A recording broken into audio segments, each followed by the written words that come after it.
제가 오늘 드릴 이야기는 비행기에 관한 이야기입니다.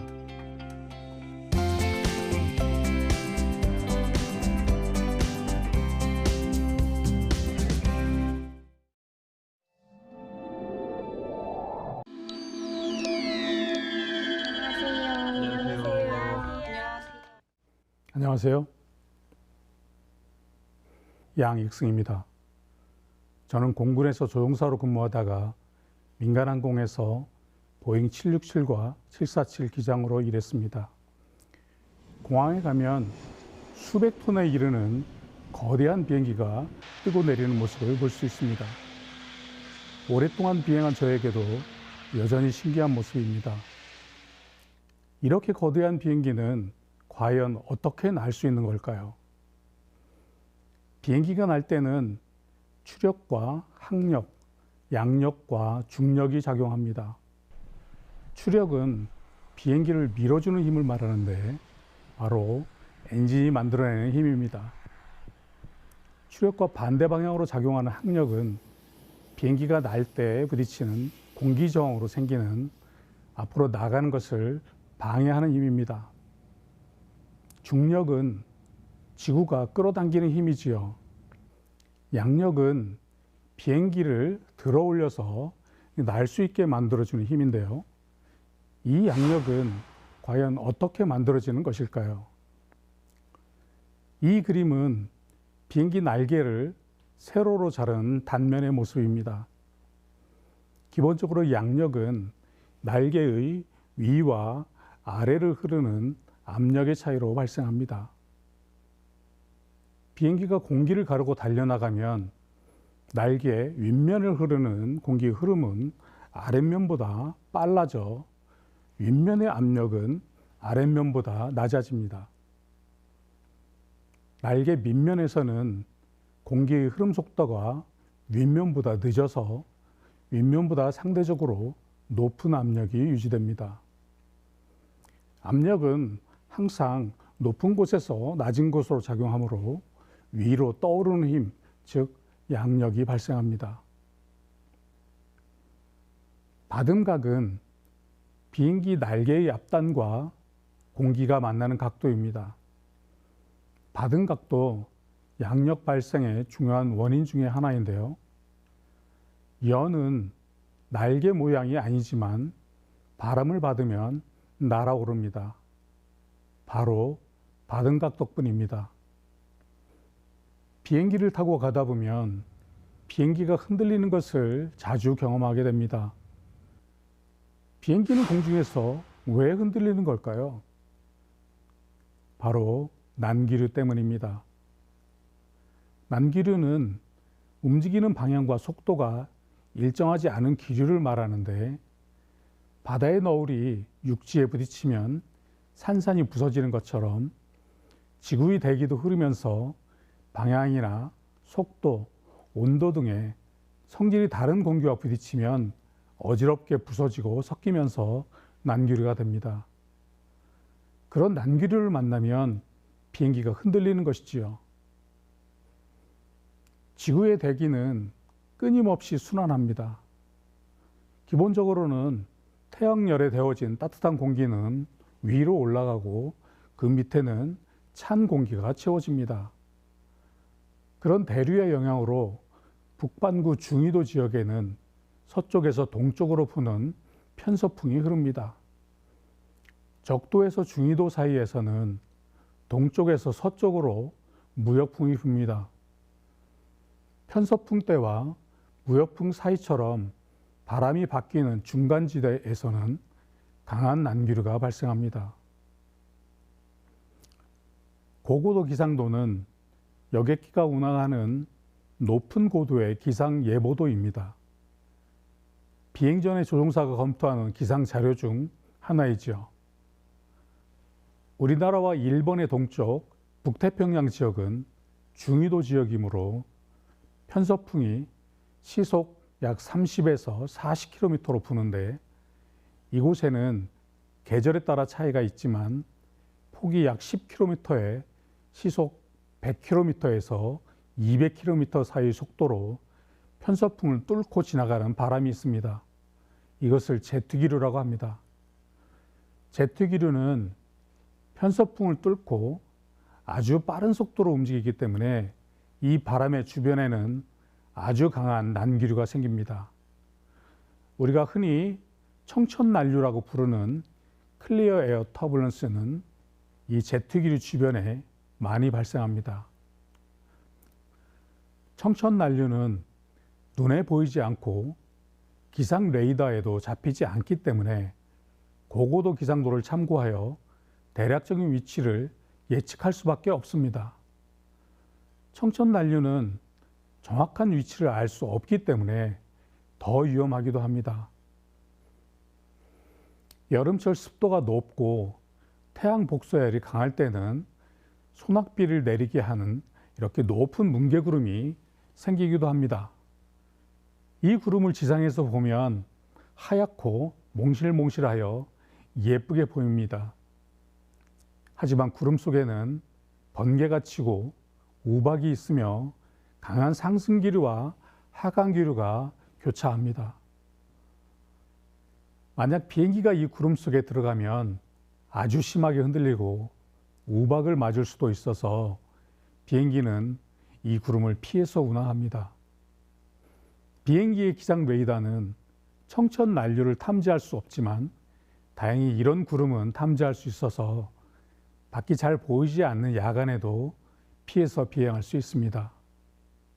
조종사는 비행 전에 다양한 기상 자료를 검토해서 회피가 어렵다고 판단되는 악기상 지역은 항로를 우회하고 비행 중에 레이더를 작동시켜서 국지적으로 발생하는 위험한 구름을 피해갑니다. 승객들이 비행기가 많이 흔들린다고 느낄 때라도 보통은 고도 1, 2m를 움직일 뿐입니다. 수천 미터를 나르는 항공기에게 전혀 위험한 일이 아니지요. 다만 비행기가 심하게 흔들릴 때는 움직이다가 넘어지거나 몸이 붕 떠서 다시 떨어지면서 다치는 경우가 많으니 좌석 벨트 사인이 켜져 있는 동안에는 좌석 벨트를 잘 매야 합니다. 순항 중의 기장에게 가장 어려운 문제는 언제 좌석 벨트 사인을 켜거나 끌지입니다. 기상 레이더로 탐지할 수 있는 구름을 피해갈 때를 제외하고는 대부분의 난기류는 예측하기 어렵기 때문입니다. 기장이 좌석 벨트 사인을 켰는데도 비행기가 흔들리지 않는다고 기장을 너무 원망하지 마시기 바랍니다. 여기까지 잘 들으셨죠? 혹시 궁금한 점이 있으신 분은 손 한번 들어주실까요? 네, 말씀해 주세요. 작가님께서도 직접 비행기를 조종하시면서 말씀하신 난기류나 급격한 기상이변이 비행 조종 중에 발생했을 때 어떻게 대처하셨는지 많은 경험을 토대로 설명을 듣고 싶습니다. 예. 사실 비행기가 난기류를 만났을 때 가장 걱정되는 것은 승무원들입니다. 그래서 승객분들은 자리에 앉아있기 때문에 그렇게 크게 다칠 가능성이 많지 않은데요. 승무원분들은 비행기가 어느 정도 흔들려도 계속 좌석 사이를 이렇게 움직이면서 돌아다니기 때문에 비행기가 크게 흔들리면 많이 다칠 가능성은 승무원들이 가장 높습니다. 그럴 때 좌석 벨트 사인이 켜져 있더라도 승무원들에게 빨리 자리로 돌아가서 앉으라고 주는 신호가 있습니다. 바로 좌석 벨트를 2번 껐다 켜면 차인벨 소리가 땡땡 하고 2번이 나는데 그 신호는 승무원들도 더 이상 움직이지 말고 빨리 자리로 돌아가서 앉으라는 뜻입니다. 비행기는 여러 가지 속도로 운영이 되는데 보통 순항 속도가 있고 강한 난기류를 통과할 때 그나마 비행기를 좀 덜 흔들리게 만드는 그 침투 속도, penetration speed라는 속도가 있습니다. 속도를 조금 줄이면 그나마 비행기가 좀 적게 흔들리면서 이 난기류를 통과할 수 있습니다. 비행기 흔들림이 많이 불편하다면 예약할 때 가능한 날개 위의 좌석을 선택하는 것이 좋습니다.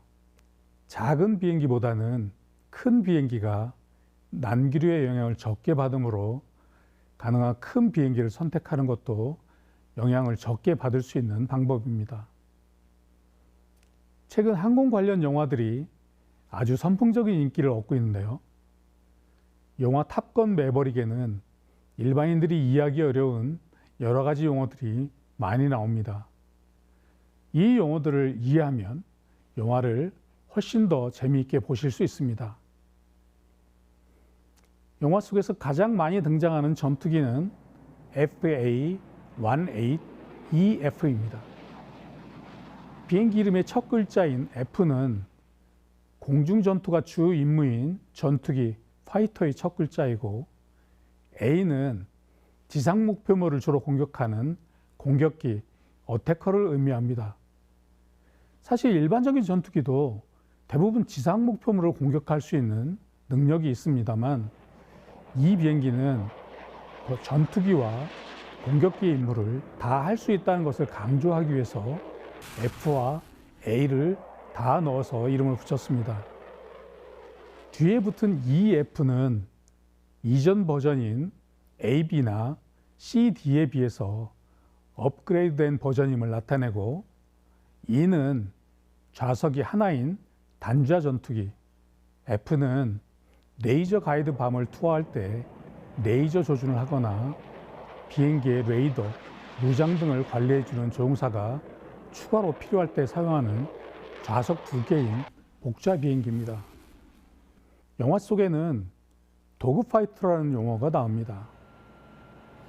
도그파이트는 전투기 간에 근접해서 하는 공중전을 말하는데, 우리말로는 그냥 개싸움이 됩니다. 전투기 간의 근접 전투를 왜 개싸움이라고 불렀을까요? 개는 아주 믿을 만한 사이가 아니면 절대 뒤를 내주지 않습니다. 뒤에서 공격받으면 피하기 어렵기 때문이죠. 전투기 역시 후방을 적기에게 내주면 아주 위험한 처지에 몰립니다. 전투기의 무장이 모두 앞으로 발사하기 때문이기도 하지만, 적 전투기의 전방에서보다는 후방에서 무장을 발사하는 것이 격추 성공률을 높여주기 때문입니다. 전투기 간의 근접 전투는 상대방의 꼬리를 먼저 잡기 위한 다툼이 치열하게 일어나고, 이것이 마치 개싸움과 비슷하다고 해서 도그파이트라고 부릅니다. 전투기 간의 근접 전투를 할 때는 상대방의 꼬리를 물거나 뒤에서 추적하는 전투기를 떨치기 위해 여러 가지 기동을 하는데요.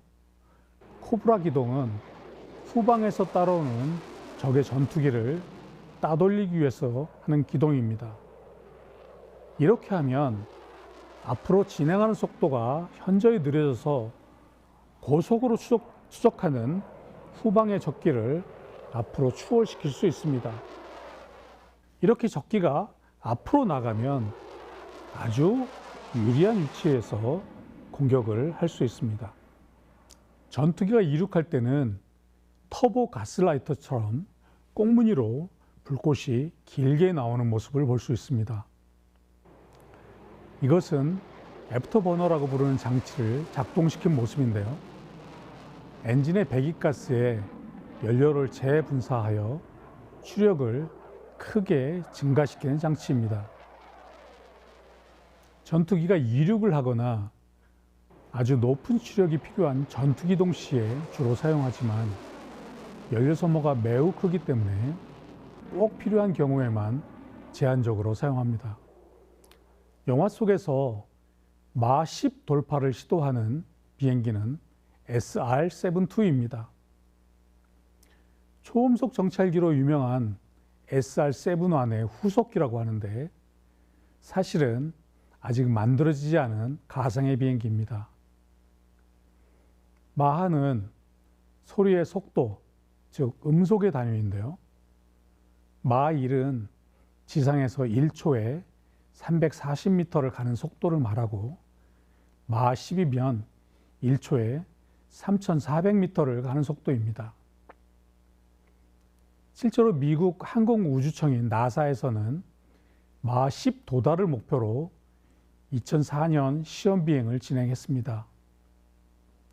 X-43A라는 실험용 무인기가 사용되었는데 이때 기록한 최고 속도가 마하 9.6이었습니다.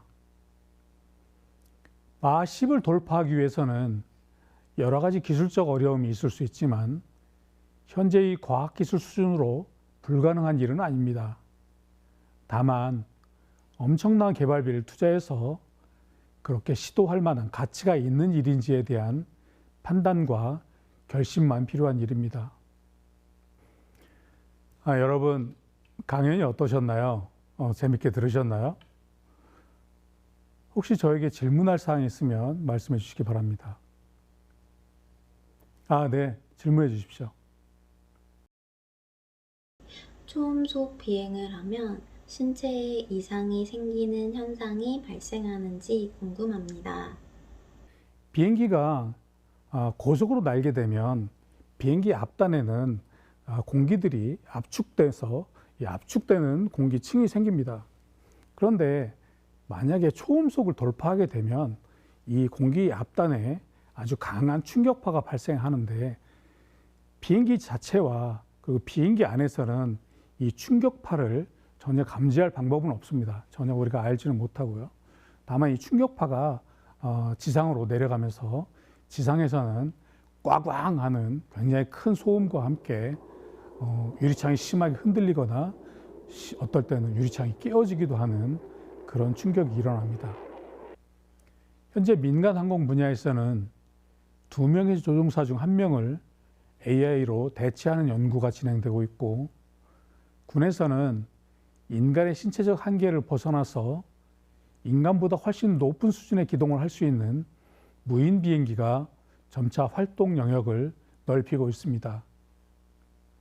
하지만 상황을 판단하고 결심해서 명령을 내리는 위치 중심에는 여전히 인간이 있습니다. 과학기술이 급격히 변화하는 시대에 인간은 어떤 위치에 서야 하고 어떻게 적응해야 할지 고민해야 할 때입니다. 이것으로 제 강연을 마치겠습니다. 감사합니다.